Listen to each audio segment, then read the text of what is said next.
Hello， 大家好，欢迎回到 Joti Pro。从这一支影片开始，我会使用 YouTube 里面的中英文字幕，所以需要看字幕的可以从下面开启。I'll use YouTube's closed captions from now on. Please turn on the English subtitles for following episodes.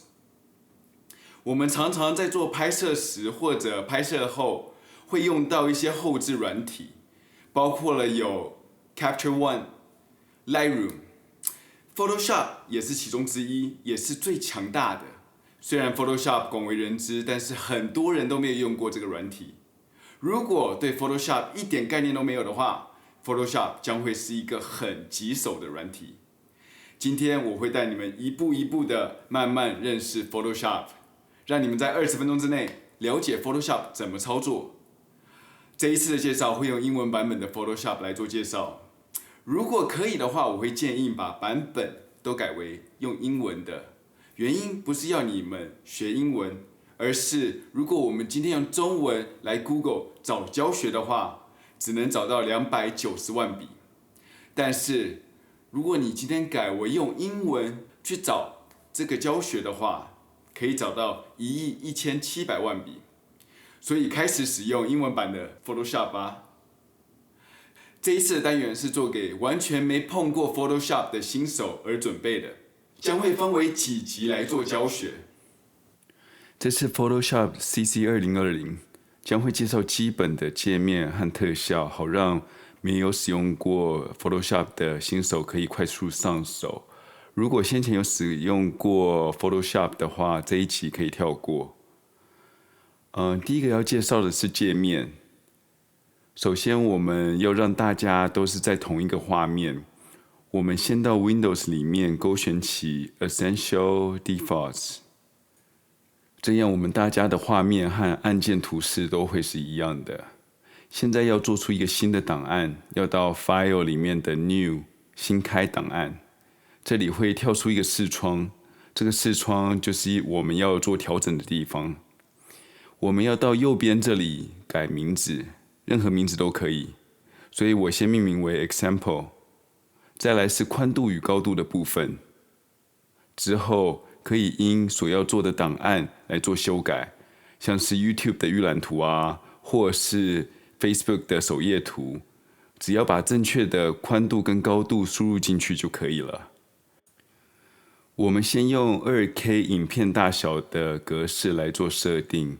宽的部分的话，我们只要输入1920，高的部分的话就输入1080，然后确定旁边这里的设定一定要是 pixels， 这是非常重要，千万不能弄错。这里可以选择公分或者是英寸，但是我只是修图的话 ，pixel 对我来说才是比较有用的。其他的选项通常是给设计或者是特殊用途使用。所以现在先用 Pixel 来做开始。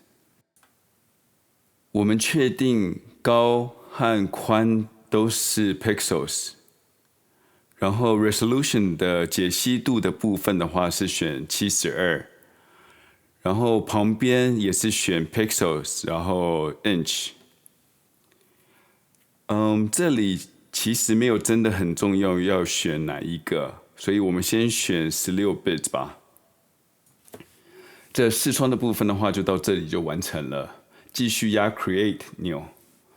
Photoshop 会给我们一个我们刚刚设定的白色视窗的大小。大家可以看到右边视窗的部分，这里是 Layer 图层的地方。这里可以让我们看到我们之前丢进来全部的图层和所有的素材。我们现在所有的东西仅仅只有空白的这一个图层而已。在这个最低的图层 ，Photoshop 一开始都是锁上的，所以我们几乎没有任何空间可以去改这个图层，比如说移动它或者其他的动作。所以我们现在要做的是在锁头这个画面上点一下。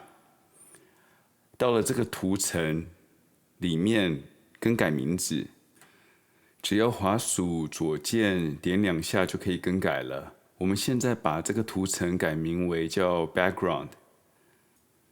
在这里，我们可以按滑鼠的右键来选择这个图层的颜色。一开始这个颜色为透明的，所以我在这里先选了红色。这样的分类可以让你以后在工作上比较容易分辨出这些的素材。选好颜色以后，可以看到图层的旁边会有红色的标记。之后多加图层的时候，可以用不同的颜色来做分类。回归正题，在界面的部分，你们可以看到我们现在有白色的背景作为底层。第一件事我们要学的就是移动工具。这个工具的按键是在左边工具列的最上面，或者如果你要按快捷键的话是按 V。当你按下后，这个键的颜色会变深。右边的图层部分，我们要确认我们是选到这一个的图层。当选到这个图层的时候，这里的图层样式会变反白。然后我们到中间的图档这里按下去，然后我们就可以开始移动这个图层了。当我们拉开这个图层后，后面的棋盘状的图案，这个图案的意思就是这个部分会是透明的。当我们现在把档案输出成 PNG 档的时候，在格子的部分全部都是透明。你能看到这个图的下面是白色的，其他的部分是透明的。接下来我们要做的是 Undo 回溯。快捷键的部分是 Command 加 Z， 然后在 PC 的话就会Control 加 Z。这样的话，你可以回到上一个步骤。Toggle Last State 是我觉得很好用的回溯，只要按下 Option Command 加 Z， 或者在 PC 上面的话是 Control Alt 还有 Z。这样的话，你就可以回到前一个步骤，然后和现在的差别可以来回看。我们现在做一个尝试，我们在这个图层上面画上几笔。如果说我只按 Option Command Z 的话，我们会回到上一步，再按一次，我们就回到刚刚的步骤。但是我们现在直接按 Command Z 的话，我们会一直往后退，退到最早之前。这些步骤对我们以后修图的时候是非常重要的步骤。这个移动工具其实就是蛮简单明了的，就是拿来移动图层使用。接下来我们要做的是旋转。我们现在要多做一个图层，到左边的工具列的最下面的地方，在手掌上面和箭头下面这个按钮给它按下去。如果不是方形的话，我们先按住滑鼠的右键，在这个钮上面，然后选择第一个方形工具。你们现在可以看到，指标已经变成准星的图示。我们可以压着滑鼠的左键，然后往下拉，然后拉成一个长方形的状态。现在我们拉出一个黑色的图层出来，我们现在要改这里面的颜色。记得我们图层要选最上面那一层，然后我们在上面的 Fill 可以选不同的颜色。到了这里，我们的里面有很多颜色可以选，几乎所有颜色都可以做改变。因为背景颜色是白色，所以我们只要不要选白色的颜色，都会在档案上面显现出来。把这个颜色选成黑色以后，这样子会比较明显。我们指标换成 Move Tool， 或者是按快捷键 V 来移动这一层的图层。直接这样抓的话，就可以移动它了。如果你们想要把图层纵向或者横向或者是斜移的话，我们只要按住 Shift，然后再来拉动滑鼠，你的物件就会纵向的移动。Photoshop 会把物件锁定成只能上下移动，当然我们也可以用在横向或者是斜移。现在我们是想要把物件做旋转，我们可以按住 Command T 或者是 Control T。这个键基本上是让你把图层或者物件来做个变形。我们要把这个正方形的物件做旋转，所以我们要把鼠标移到这个角落，指标就会变成拱桥形，然后我们再按下去，往上下移动，这样子就可以旋转这个物件了。你可以转成这样，或者是这样。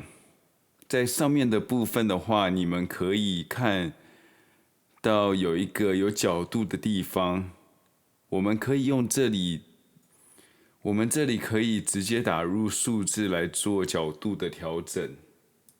这也可以应用到旁边的宽度与高度的部分，就是 width and height。好，把它调回刚刚最早的角度，所以只要在这里的框内输入0就可以了。再来，我们可以按下 Shift 键。当我们按下 Shift 键的时候做旋转，它每次旋转的角度都会以15度的倍数来做旋转。我们在上面这里直接顺时钟转90度，所以可以在上面打入90的数字。好，我们现在要让这个物体的高拉高一点，我们只要到中间这里往上下拉就可以，或者是我们到上面的 W 宽度或者 H 的高度的区域里面直接打入数字，也可以做到同样的效果。直到这个图形到我们想要的形状，接下来我们只要按一下 Enter 或上面的打勾的按键就可以了。这样你所改的图形将会被保留下来。以上大致就是界面的部分。效果，接下来我们要做一些让这个物体有倒影或者有光晕的效果。这其实很简单可以做到，只要你有选对图层，然后让你的图层反白后，你会看到这里有几个小点在你的图层上面。如果你选到底层的话，你就不会看到这些点了。你只要拉小点就可以做改变。所以我们现在选最上面的长方形图层。图层在 Photoshop 里面是一个很重要的一环。我们第一眼看到的图层通常是最上面的图层。如果你只想看到白色底层的话，你只要把下面这个图层往上面拉，盖过我们长方形的图层，我们长方形的图层就会被压在我们的背景图层后面。所以任何在最上面的图层将会覆盖掉其他在下面的图层，这也是 Adobe 著名的层次的机制。当你了解以后会非常简单。所以要确定我们背景图层一定要在最下面，所有的图层的下面。我们只要有了这个概念 ，Photoshop 我们就了解了一半，因为之后要做的特效都会从这里演变出去。好，现在只要确定我们长方形的物件在白色背景图层之上，我们就可以开始加它的效果。我们点选长方形的物件，然后到下面的 FX 图样这边点一下，选择 Blending Options。这里有一堆选项可以让我们加在我们的图层上面。我们也可以多加尝试，看看哪一种效果会比较好。首先，我想要尝试的是帮这个加个影子。所以我们到最下面 Drop Shadow 的选项上面勾选后，我们就可以看到周围的部分有小小的影子。我们可以让它变得比较夸大一点，所以在 Size 的部分往旁边拉。在拉动的同时，我们也可以看到影子的范围加大了。再来把 Spread 部分也动一动。Spread 的部分你拉得越大，它影子部分也会越来越凝结。所以我们也可以在 Size 跟 Spread 部分做一些微调。我们现在加入一些 Stroke。Stroke 的效果就是有一种浮雕的效果，会在物体的外围上加了一层颜色。我们可以在这里用滑鼠调整 size 的大小，或是直接打数字进去。比如说我们用到10个 pixels， 你就会看到我们的外圈上面会有一层红色的效果出来。现在我们再加入 bevel 或者是 emboss， 加入后你可以看到这个图形会呈现有点 3D 感。可以在 depth 上面加一点深度，这会让有一种特别的视觉。我们可以再把 size 加大。好，你会看到这样子看起来不是很好看，所以我们现在把它缩小一点。这样看起来会比较好。现在我们再来试试看 Pattern Overlay。你可以到处加，或者是用不同的图案。这些都是 Photoshop 附赠的图案，所以你可以自己尝试看看不同的图案。现在加入 Outer Glow， 这个效果就有点像 Drop Shadow。不同于 Drop Shadow 的地方是，它是在物体周围都会有这个效果。我们现在加入 Color Overlay， 在上面可以更改这个物体表面的颜色，来试试看不同的颜色。再选一个自己喜欢的颜色，如果不要的话，就直接把它勾掉。Sadden 基本上是让这个物体的颜色变得比较深一点。Inner Shadow 有点像是 Drop Shadow， 就是在物体里面会加一层影子。然后 Gradient Overlay， 这是一个很酷的效果，它会显现出渐层的图层。到这里选，你可以选到更多像是彩虹的渐层，或者是条纹的渐层。这里有很多颜色，我们可以多做尝试。这里是 Photoshop 的预设，我们可以到里面去做一些颜色的调整，像是我们在这里选不同的颜色，你可以选你喜欢的颜色。这些效果真的很简单使用，如果自己没有试的时候，可以多玩玩，像是加上影子或是渐层在任何的物体上。常用，你以后就会用出不同的效果。这些功能我都很常用，这些是一些很基本的效果，不管是在物体上还是字体，都能做出一些特效。今天的教学是基本的 Photoshop 的界面与效果，希望能够帮助你，让你在 P 图上更上手。GoTo Pro 在往后的几集还会介绍一些 Photoshop 的基本用法。如果你们有任何问题，欢迎在下面留言。下周的题材我还没有决定好，欢迎你们在下面留言给我意见，是想要看拍摄的基础呢，还是后置的技巧？那我们下周见喽！